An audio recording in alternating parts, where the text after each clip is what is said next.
அதாவது 2 நாட்கள் என்ற சொல்லை நாம் பார்க்கிறோம். 2 நாட்கள். இந்த உலகத்துல இன்னைக்கு 2 நாள் என்று சொல்லும் பொழுது, இன்னைக்கு வாட்ஸ்அப்ல நீங்க பார்க்கலாம், யூடியூப்ல பார்க்கலாம். உலகத்துல எல்லா இடங்களிலும் அது பயத்தோட, நடுக்கத்தோட, உண்மையோடு கூட செய்து கொண்டு வருகிறார்கள். ஆக 46 நாட்கள் இயேசு சிலுவையை சந்திப்பதற்கு முன்பதாக 6 நாட்களே அவர் ஆயத்தப்படுத்தி நாளைய தினத்திலிருந்து 40 நாட்கள் 3 வேளையில் சாப்பிடாமல், அதாவது கெத்செமனே தோட்டத்திலே விழாவி பல இடங்களுக்கு சென்று, அதாவது தன்னந்தனியாக இருந்து உபவாசிக்க அவர் வந்து கொண்டிருக்கிறார். யோசித்து பாருங்கள், நன்றாய் கவனித்து பாருங்கள். என்னுடைய பாவம், என்னுடைய சாபம், என்னுடைய பாரம், என்னுடைய பாரங்கள் பயங்கரமான குடும்பத்துல ஒவ்வொருக்கு பாரங்கள் இருக்கிறது, பெரிய பாரம். கர்த்தர்கள் பார்த்து வைத்து விட சொன்னார். ரைட். ஒரு 2வது காரியம் பாவம், அக்கிரமங்கள், அநியாயங்கள், sin பார்க்கணும். 3வது சாபம். இந்த பாரமும் அந்த பாவங்களும் சாபங்களும் 3 ஆணிகளால் அவர் காயப்படுகிறார். பாத்தீங்கன்னா இந்த ரைட் சைடு இந்த கையை வந்து ஆணில அவர் அடிக்கும் பொழுது, அந்த ஆணி பயங்கரமான ஆணி.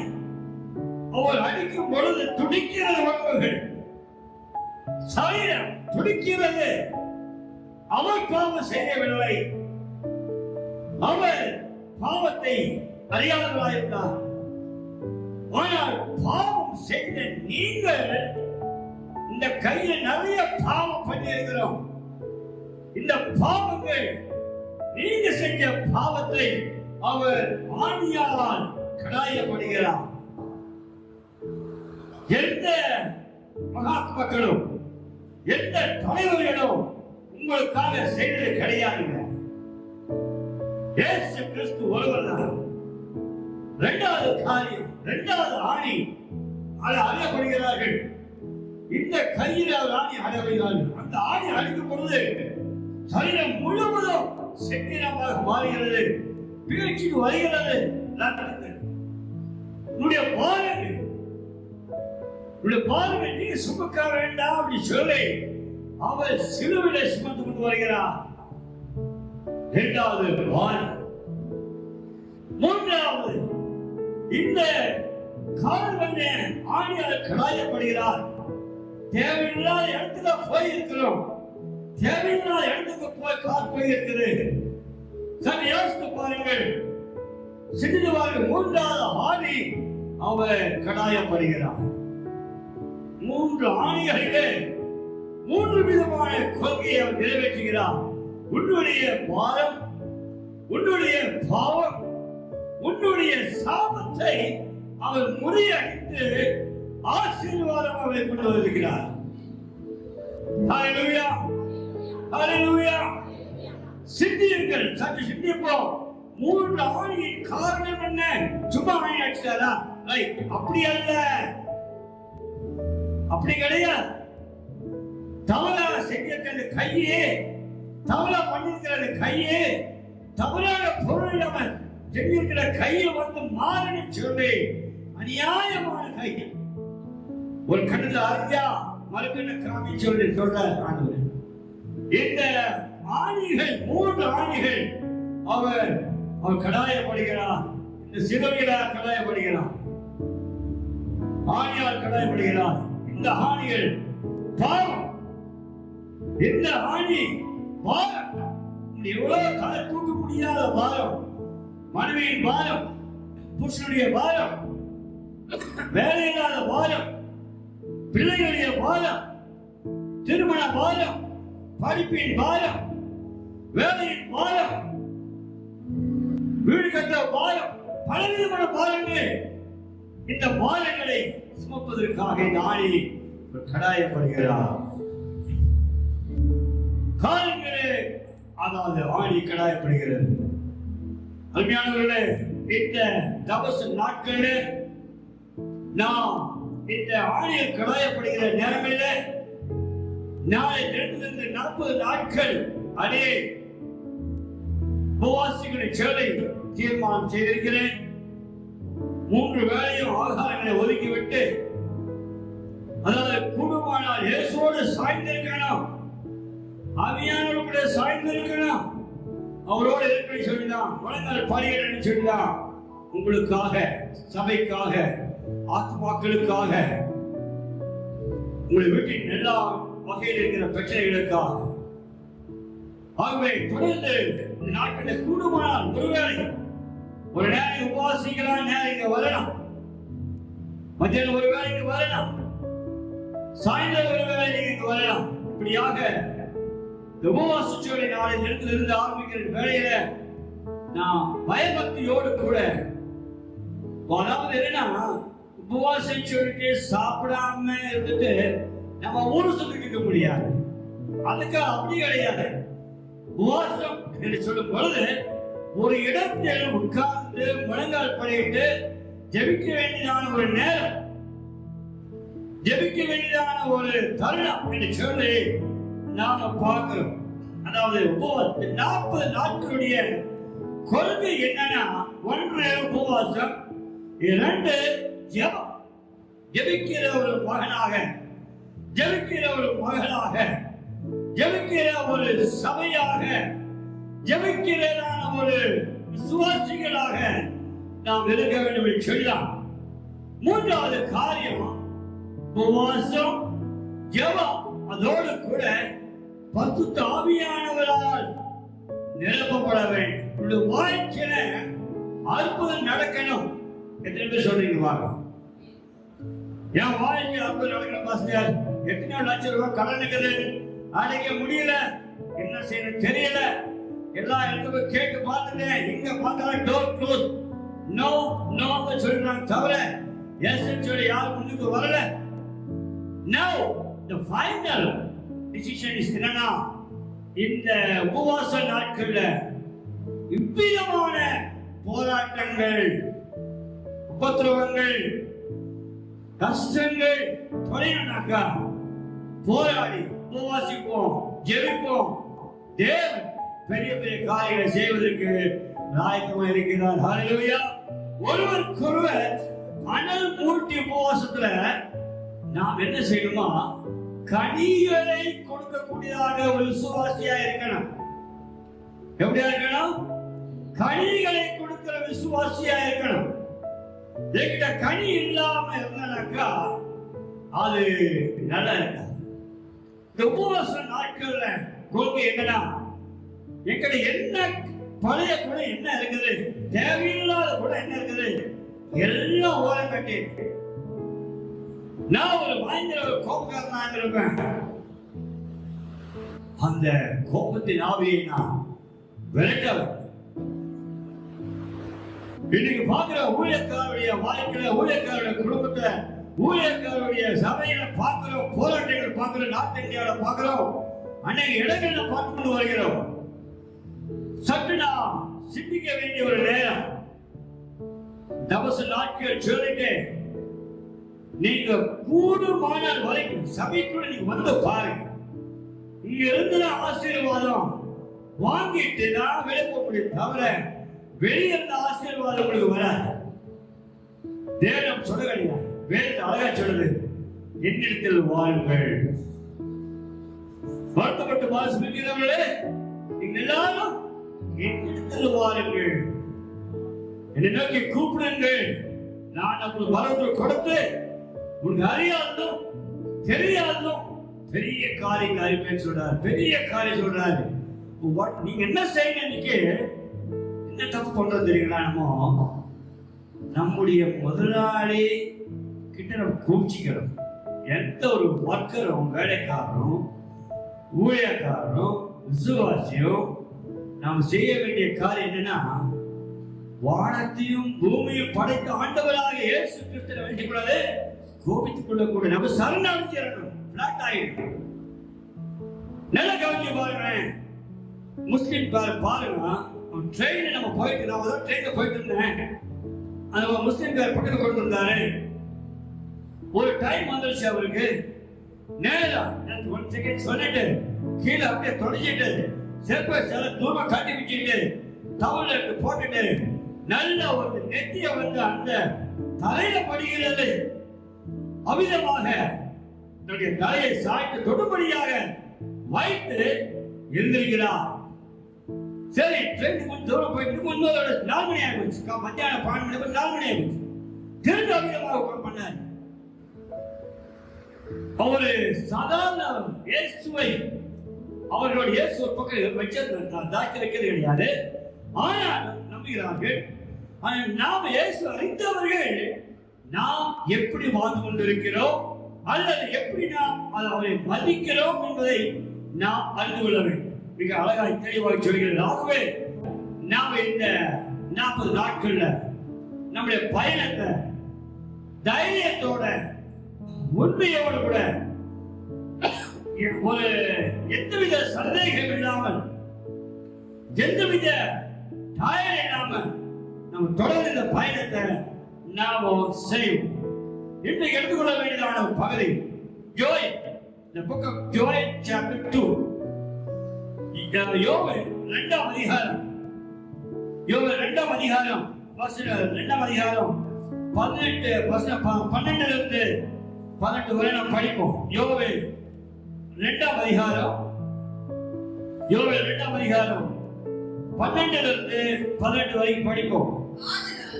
ஆதலால் யாராவது மைக் கொடுக்கலாங்க. ஆதலால் நீங்கள் இப்பொழுது உபவாசத்தோடும் அழுகையோடும் புலம்பலோடும் உங்கள் முழு இதயத்தோடும் என்னிடத்தில் திரும்புங்கள் என்று கர்த்தர் சொல்லுகிறார். ஹல்லேலூயா. யோவேல் 2ஆம் அதிகாரத்துல இந்த 12வது வசனத்துல தெளிவாக கற்றுக் கொடுக்கிறதான ஒரு பகுதி என்னன்னா, உபவாசம் என்று சொல்கிறது, அழுகை சொல்கிறது, புலம்பல் என்று சொல்கிறது. முழு இதயத்தோடும் என்னிடத்தில் திரும்புங்கள். தேவனிடத்தில் திரும்புகிற ஒரு நேரம், புலம்பலோடு கூட அழுகையோடு கூட உபவாசத்தோடு கூட நாம் மனம் திரும்ப வேண்டும் என்று சொல்லி தெளிவாக சொல்கிறார். இந்நாள் வரைக்கும் செய்த பாவங்கள் போதும், இந்நாள் வரைக்கும் துக்கமாய் இருந்த காரியங்கள் போதும். இப்பொழுது தேவனிடத்தில் மனம் திரும்ப வேண்டும். Turn to God. உபவாசம் ஜெபம். உங்களுடைய வாழ்க்கையில உபவாசம் ஜெபம் புலம்பல் இல்லைன்னா முழு மனதோடு கூட தேவனுக்கு ஊழியம் செய்யவோ, முழு மனதோடு கூட சபைக்கு வரவோ, முழு மனதோடு கூட சாட்சியை சொல்லவோ, முழு மனதோடு கூட உங்களுக்கு என்ன சொன்னா அது ஒரு வெட்கக்கேடாக இருக்கும். வேதம் அழகா சொல்லிக் கொடுக்கிற பகுதி என்னன்னாக்கா, therefore also now says the Lord, turn even to me with all your heart. முழு இதயத்தோடு கூட முழு மனதோடு கூட நாம் தேவனுக்கு திரும்ப வேண்டும் என்று சொல்லி தேவன் அழகாய் கற்றுக் கொடுக்கிறார். ஹல்லேலூயா, ஹல்லேலூயா. இதுதான் உகந்த உபவாசம். இந்த 40 நாட்கள்ல ஏதோ பழக்கமாக உபவாச நாளாயிடுச்சு, நம்ம போன உபவாசங்களை ஜெபிக்கிறோம், அப்படி கிடையாது. நம்முடைய முழு மனதோடு கூட திரும்ப வேண்டும் என்று சொல்லுகிறது. அதாவது முழு மனதோடு கூட நாம் தேவ திரும்ப வேண்டும். உதாரணமாக எனக்கு பாத்தீங்கன்னாக்கா, அதாவது யூ-டர்ன் சொல்லும் பொழுது, முழு மனதோடு திரும்ப சொல்லும் பொழுது நாம் முழுமையாக நான் இயேசுவை நோக்கி பார்க்க வேண்டும். ஹல்லேலூயா, ஹல்லேலூயா. கர்த்தருடைய பிள்ளைகளே, இந்த வேதத்தை தெளிவாய் தேவன் கொண்டு வருகிற ஒரு பாடம் அழகாய் கண்டுபிடிக்கிறது. கர்த்தர் சொல்கிறார். நீங்க உலகத்துல எல்லா இடங்களிலும் எச்சரிப்பு மேல் எச்சரிப்பு வந்து கொண்டிருக்கின்றன.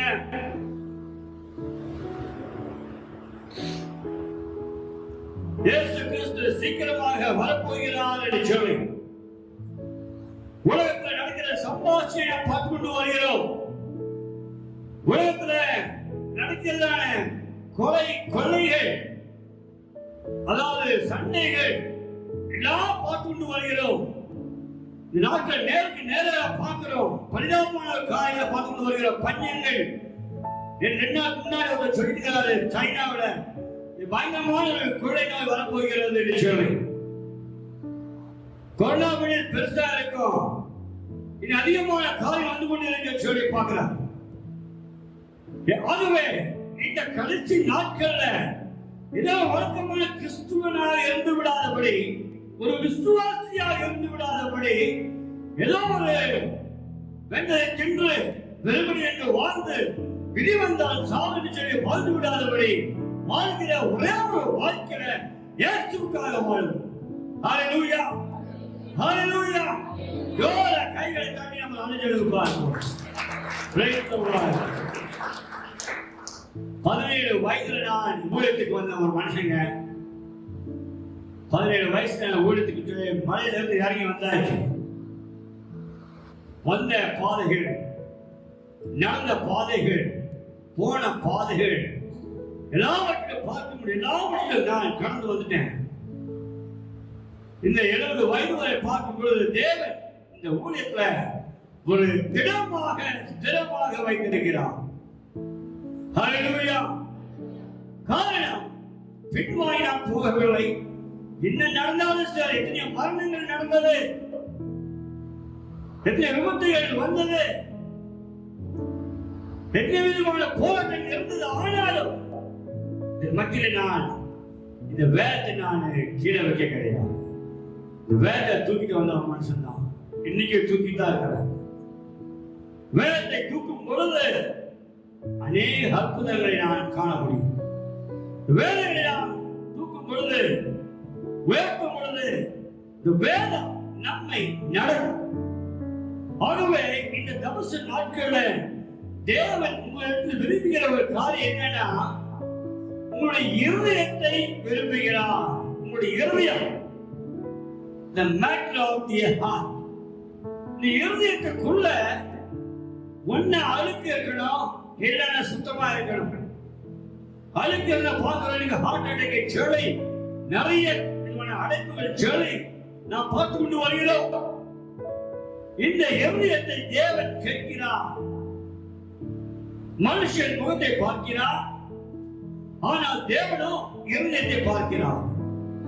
ஆக தேவன் இந்த யோவேல்ல 2ஆம் அதிகாரத்துல 12ஆம் வசனம் முதல் சொல்கிறது, tell your heart, உன் முழு மனதோடு கூட இருதயத்தை திருப்புகிறாரே, திருப்புங்கள். ஒரே 2 நிமிஷம் டைம் தரேன். கண்ணை நீங்க மூடலாம், இல்ல கண்ணை திறந்துக்கலாம். ஆண்டவரே, இந்த நேரத்துல விரோதமான நான் காரியத்தை தவறு பண்ணியிருந்தா என்னை மன்னியுங்க. From now onwards, from today onwards, நான் என்னிலிருந்து முழு மனதோடு கூட உண்மை சேவிக்க, உம்மோடு கூட இருக்க நான் ஒப்பு கொடுக்கிறேன் சொல்லி நாம ஜெபிக்கலாமா? ஒப்பு கொடுப்போமா? கர்த்தர் பெரிய காரியம் செய்வார். ஹalleluya. ஆகவே 2வது வசனம் படிக்க பார்ப்போம். 13வது வசனம் படிக்க பார்ப்போம். 13ஆம் வசனம், நீங்கள் உங்கள் வஸ்திரங்களை அல்ல, உங்கள் இருதயங்களை கிழித்து உங்கள் தேவனாகிய கர்த்தரிடத்தில் திரும்புங்கள். அவர் இரக்கமும் மனதுருக்கமும் நீடிய சாந்தமும் மிகுந்த கிருபையும் உள்ளவர், அவர் தீங்குக்கு மனஸ்தாபப்படுமாய் இருக்கிறார். ஹalleluya. என்ன அழகான வசனம் பாருங்க. அப்போ சொல்கிறது, தெளிவாய் சொல்கிறது, இருதயங்களை கிழித்து அவர் சொல்றாரு, மன திருப்பங்கள் என்று சொல்லி அழகாய் அவர் கற்றுக் கொடுக்கிறார். ஹalleluya, ஹalleluya. என்ன தெளிவான வசனம் பாருங்க. உங்கள் வஸ்திரங்களை அல்ல, உங்கள் இருதயங்களை கிழித்து உங்கள் தேவனாகிய கர்த்தரிடத்தில் திரும்புங்கள். அவர் இரக்கமும் மனவுருக்கமும் நீடிய சாந்தமும் மிகுந்த கிருபையும் உள்ளவர், அவர் தீங்குக்கு மனஸ்தாபப்படுமாய் இருக்கிறார் சொல்லி பார்க்க. 14ஆம் வசனம் படிப்போம். ஒருவேளை அவர் திரும்பி மனஸ்தாபப்பட்டு உங்கள் தேவனாகிய கர்த்தருக்கு போஜன பலிகளையும் பான பலிகளையும் செலுத்துகிறதற்கான ஆசீர்வாதத்தை தந்தருவார். ஹல்லேலூயா. நாம் மனம் திரும்புகிற ஒரு வேளையில நாம் முழுமையோடு கூட மனம் திரும்பி வந்துட்டோம்னாக்கா ஆசீர்வாதம் தானே கிடைக்கும். நீங்க பாத்தீங்கன்னாக்கா பைபிளில் பார்க்கிறோம். அதாவது ஒரு தகப்பனுக்கு இந்த 2 பிள்ளைகள்ல ஒரு பிள்ளை என்ன செஞ்சினா வீட்டுக்கு எல்லாம் சொத்து எடுத்து பணத்தை எடுத்து வெளியே போய் எல்லாரும் செலவு பண்ணிட்டு அவர் பண்ணி திங்க உண்கிறதான உணவை அந்த தவிடு நின்று சாப்பிடும் பொழுது அவன் நினைக்கிறான், எங்க அப்பாவுடைய வீடு நல்லா இருக்குமே, எங்க அப்பாவுடைய வீட்டுல வேலைக்காரர் நல்ல சாப்பாடு சாப்பிடுறாங்களே அப்படின்னு சொல்லி நினைச்ச உடனே அப்படியே திரும்பி எல்லாத்தையும் விட்டுட்டான். நான் எங்க அப்பா வீட்டுக்கு போகணும்னு நினைச்சிட்டான். தன்னுடைய தாப்புடைய வீட்டுக்கு போகும் பொழுது தேவன் தன் தாப்பனை பார்த்து தூரத்து பார்க்கிறாரு, மனஸ்தாபப்படுறாரு. பையனை காண சொல்லி வந்த பின்னாடி நல்ல அங்கிகளை போட்டு உணவுகளை கொடுத்து மோதிரங்களை கொடுத்து தேவன் அந்த தாப்பின் மூலமாக அந்த மனத்தில் வந்த மகனுக்கு ஆசீர்வாதத்தை கொடுக்கிறார். ஹல்லேலூயா, ஹல்லேலூயா. எனக்கு அருமையான கர்த்தருடைய பிள்ளைகளே, இந்த அருமையான நல்ல ஒரு வேலை சொல்கிறது, தேவன் ஆசீர்வதிக்கிறதான ஒரு ஆண்டவராய் இருக்கிறார். எப்பொழுது நான் மனம் திரும்பி. இன்னைக்கு பெயர் கிறிஸ்தவர்களாக அநேக பேர் இருக்கிறதுனாலதான் இன்னைக்கு நம்ம எப்படி சொல்லுவேன், கிறிஸ்தவர்களாலதான் இன்னைக்கு இந்தியாவில போராட்டம், இந்தியாவில பிரச்சனை. நல்லா யோசித்து பாருங்க, இந்தியாவில் இருக்கிற கிறிஸ்தவர்கள் உண்மையாகவே அவர் மனம் திரும்பி முழுக்கமாய் ஜெபித்தால் நம்முடைய ஜெபத்தை தேவன் கேட்டு இந்த தேசத்தை ஆசீர்வதிப்பார். வசனமே சொல்லுங்க, மனம் திரும்புங்கள் என்று சொல்ற. நாம் பெயர் கிறிஸ்தவர்களாக இருக்கிறனால்தான் நமக்குள்ள ஒரு போராட்டம் பார்க்கணும். வேதமாக சொல்கிறது, தொடர்ந்து படிப்போம். சீயோனிலே எக்காலம் ஊதுங்கள், பரிசுத்த உபவாச நாளை நியமியுங்கள். பாருங்க வசனம் சொல்லுது, ஒருவேளை நிலைமை கேட்கிறாங்க, பரிசுத்த உபவாச நாளை நியமிக்கணும். ஐயா, உபவாசம் தேவையா? உபவாசம் தேவையா? நீங்க பாருங்க, நம்ம வாழ்ந்த மிருகங்களை பார்க்கிறோம் இல்லையா, நாய் பார்க்கிறோம், பூனை பார்க்கிறோம். இந்த மிருகங்கள் கூட உபவாசிக்கிறது. நல்ல சாப்பாடு போட்டு பாருங்க, சாப்பிட அந்த நாள் முழுவதும் உபவாசி. வயசு சரியான பின்னாடி தான் வந்து சாப்பிடும். நம்முடைய வாழ்க்கை இந்த அருமையான காலை வெளியில தேவன் சொல்றாரு, எக்காலம் ஊதுங்கள், பரிசுத்த உபவாச நாளை நியமியுங்கள், விசேஷ ஆசரிப்பை கூறுங்கள் சொல்லி ஜனத்தை கூட்டுங்கள்,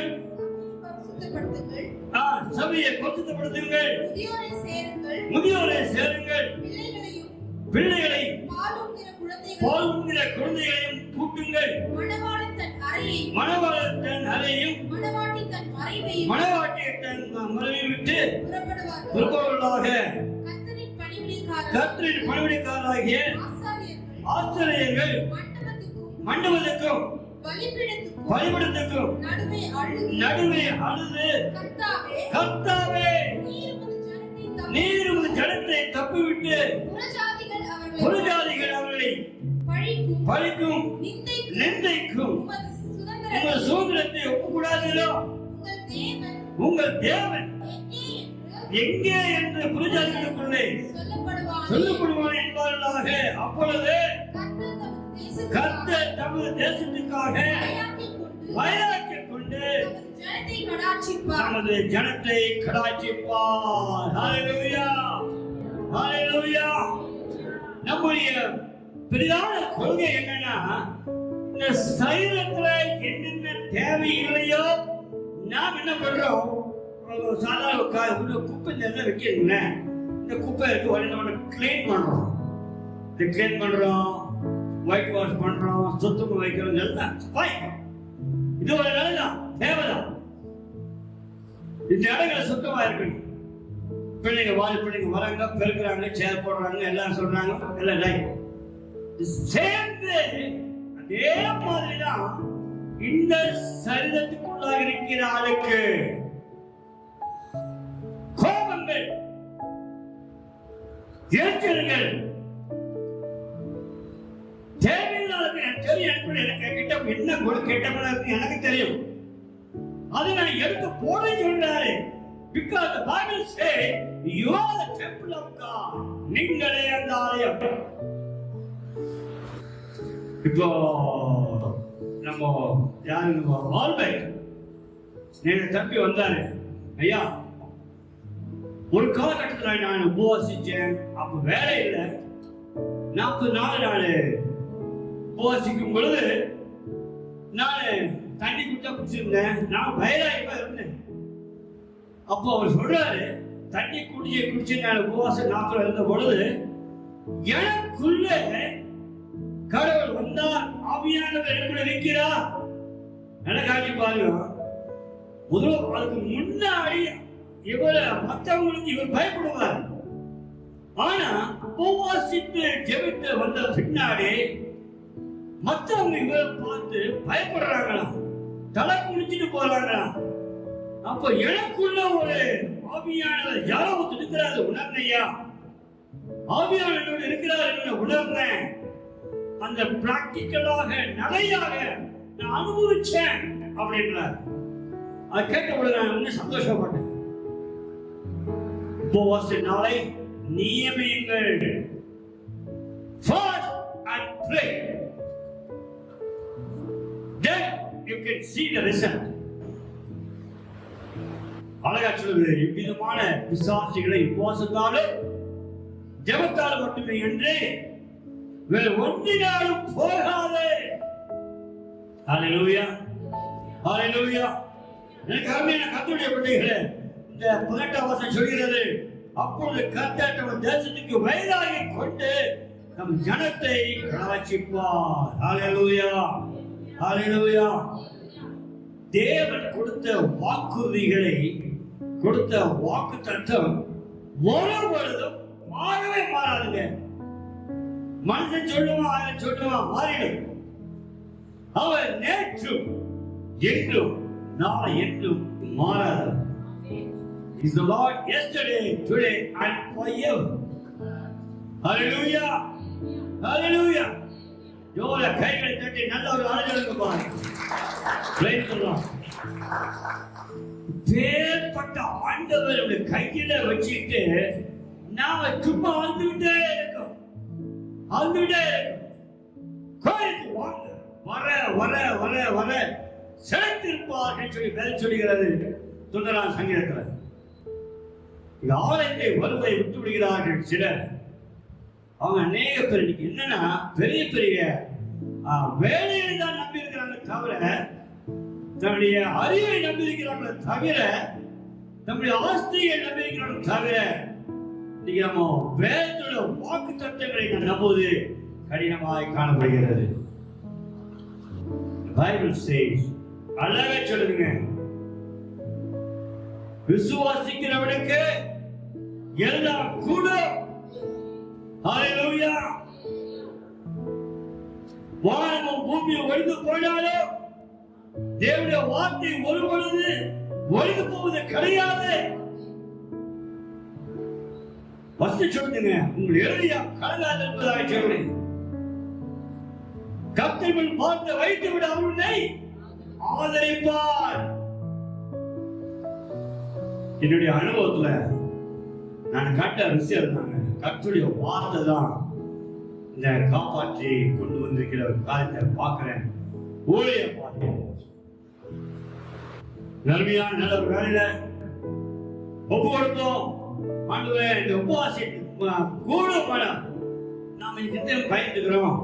ஒரு நேரம் உபவாசிச்சா போதும் பார்த்து எனக்கு சுகர் நேரம் ஏறிடும். 2 நேரம் உபவாசிச்சா பார்த்து நேரம் இறங்கிடுது. என்ன பண்ண தெரியல, ஏதா இறங்குன்னு தெரியல. கவலைப்படாதீங்க. கர்த்தர் நம் விதமாக நம்மள தவறு செய்யற தேவன் அல்லவர். கூடுமான ஒரு நேரம் உபாசிங்க, போராடுங்க. உபவாசத்துக்கு ஜெபத்துல உட்காருங்க. ஆண்டவர் எனக்கு எல்லா நோய் நொடிகளை எடுத்து போடுங்க. எல்லா நோயை எடுத்து போடுங்க. கேட்டு பாருங்க, கேளுங்கள், கொடுக்கப்படும். எல்லா பிழைத்து மாற்றுவதற்காக ஆண்டு நம்முடைய ஆண்டவராக இருக்கிறார் இல்லைங்களா? சொல்றாரு, நான் என்னுடைய நாமத்தினாலே எதை கேட்டாலும் தரவேன் சொல்கிறார். ஆகவே அருமையான கால வேளையில ஒரு விஷயம், நம்முடைய இருதயத்தை நாம் இப்பொழுது சரி பண்ணிக் கொள்ள வேண்டிய இந்த வாரம் நோட்டை வீட்டுக்கு எடுங்க, நோட்டை எழுதுங்க. இந்த இருதயம் என்னமா இப்ப இருதயம், இந்த இருதயம் வந்து பொல்லாத இருதயமா அல்லது நல்ல இருதயமா? இயேசுக்கு இருதயம் பிடிக்குமா? என்னுடைய இருதயம் பிடிக்குமா பிடிக்காதா? எப்படி சொல்லி யோசித்து பார். இப்படியாக செய்ய வேண்டும், நாம் இருதயத்தை கொடுக்க வேண்டும் என்று சொல்லி அழகாய் தேவன் கற்றுக் கொடுக்கிறார். அருமையான வேலையில ஒழுங்கு செய். நாம் ஒப்பு கொடுப்போம். நம் இந்த வேலையில ஒப்பு கொடுத்தவர்களாக தேவனுக்கு பிரியமுள்ள மக்களாக இருக்க நம்மை நாமே அர்ப்பணிப்போம். இருதயம், whole heart, back of heart. இந்த இருதயத்துல இப்ப திருவள்ளுவர் எடுக்கும் வாரங்கள் வார திரும்ப இருக்கும். திரும்ப எடுக்கும் பொழுது இயேசு நினைச்சு பாருங்க, இந்த கை ஆணி அடிச்சது பாவம் நிறந்ததான கைகள், பாவத்திற்காக இந்த ஆணி அடிக்கப்பட்டது. உங்களுடைய பாவங்களை போக்க இந்த ஆணி அடிக்கப்பட்டது. உங்களுடைய சாபங்கள் எல்லாவற்றையும் முறியடிக்க தொலைத்து போல சாபத்தை ஆசீர்வாதமாக மாற்ற மூன்றாவது ஆணி அவர் கலாய்த்தார். வாழ்க்கையில் ஒரு சொல் கொடுப்போமா? ஆண்டவரே, உங்க பிரியமுள்ள மகனாக, உங்க பிரியமுள்ள மகளாக, உங்க பிரியமுள்ள வாழ்க்கையாக, there is only one life, there is no two life, only one life. That life will be passed there quick and சீக்கிரம் கடந்து போயிடும். ஆனால் ஆண்டவருக்காக எப்படி வாழ்கிறாயோ, வாழ்ந்து கொண்டிருக்கிறாயோ, அந்த வாழ்க்கையில இயேசு பின்னாடியே வந்து கொண்டிருக்கு, ஆசீர்வாதம் வந்து கொண்டே இருக்கு. ஒரு விஷயம் பொறுத்தவர்களாக தங்களை முழு ஆண்டவரே, உங்களுக்கு பிரியமில்லாத ஒரு வாழ்க்கை இன்னில் இருக்கிறதா என்று ஒப்பு கொடுப்போம். எல்லாரும் ஒப்பு கொடுப்போம். ஆண்டவரே, பிரியமுள்ள ஒரு வாழ்க்கை தான் எனக்கு தேவை. உங்களுக்கு பிரியமுள்ள ஒரு வாழ்க்கை இருக்கிறப்பா, உபவாசம் சொல்லும் பொழுது நாம உபவாசித்து தேவனுக்கு இன்னும் பிரியமாக செய்ய நம்மை நாமே அர்ப்பணிப்போம். ஜெபிக்கலாம், எல்லாம் ஜெபிக்கலாமா? கண்களை மூடுவோம், கண்களை மூடுவோம். யாராவது ஒருவர், யாராவது ஒரு நபர் இன்னும் ஒரு புத்தகம் நபர் வந்துக்கிறாரு. நினைக்க brother, you can stand. Yes, you are the one. Just stand, yeah. நினைக்க அவர் மட்டும் பாருங்க. இந்த சகோதரர் நீங்க பாத்தீங்கன்னா அச்சன்ஸ் ரோட்ல அவரு தன்னந்தனியாக இருந்தாரு. அவரு 2 கோடி மதிப்புள்ள ஒரு வீடு, 2 கோடிக்கு மேல மதிப்புள்ள ஒரு வீடு. அவரு யாரும் இல்லாதனால அவரை ஏமாற்றி அவரை வெளியே அனுப்பி இப்போ ஒரு ஹாஸ்பிட்டல்ல ஒரு நோயாளியாக வைத்திருக்காங்க.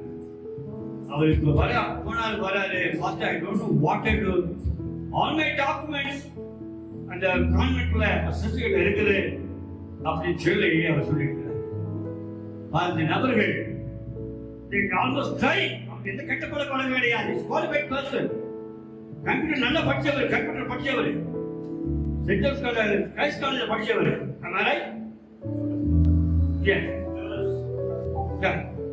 காலேஜ் படிச்சவர். பாருங்க, அந்நியன் தம்பி யாரும் இல்லை. But I can tell you this morning, there is a power in Jesus' name. Jesus' name. So you will get all things given. Hallelujah. பாருங்க பிள்ளை நிறைய பேர் இருக்கிறாங்க.